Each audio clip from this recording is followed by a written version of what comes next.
So I've been making leather goods for over 4 years now, and the question that I get almost every day is, what kind of leather are you using? And so I figured I would do a short video on the two leathers that I typically buy and what the specifications are for those two leathers. So the first leather I usually get is from Weaver Leather Supply, and it is called the Water Buffalo Single Bends. It comes in a 2 to 3 ounce, a 5 to 6 ounce, and an 8 to 9 ounce, and I get all three of them for different applications. Like the 2 to 3 ounce is good for smaller goods like glasses sleeves or wallets, and then I also use it for the main body of tote bags. The 5 to 6 ounce, I like to use it for tote bag straps and valet trays, both the inlay and the outer shell.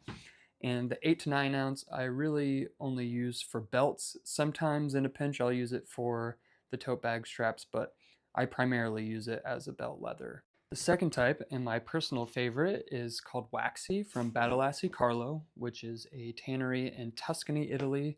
So it is an Italian leather.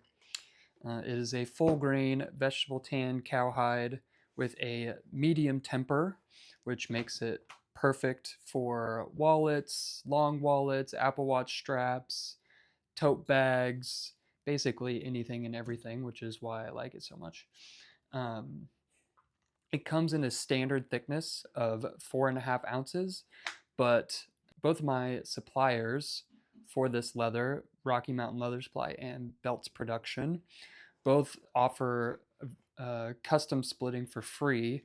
So I get it split down to 3.5 ounces, and I've found that is the sweet spot for making wallets. So the usual problem that I would run into with the 4.5 ounces is that when stacking some of these pockets for wallets, it would get much too bulky, especially if I had to end up doing a bifold wallet or a long wallet. It would be way too much. On something like this, it would be okay, but on something like a bifold, it just wouldn't work. It would be far too thick. So I started experimenting with different thicknesses, and I found that 3.5 ounces is that sweet spot, so right in the middle. And it still makes a really nice tote bag. There's no structural integrity issues with the 3.5 ounce. It actually makes it a little bit lighter. And I can also do these rolled edges a little bit easier with the 3.5 ounce. So that could save some of y'all folks if you do plan to use one type of leather across different things like wallets all the way to tote bags. I found that 3.5 ounce is a really nice thickness to be able to do both and just get one type of hide.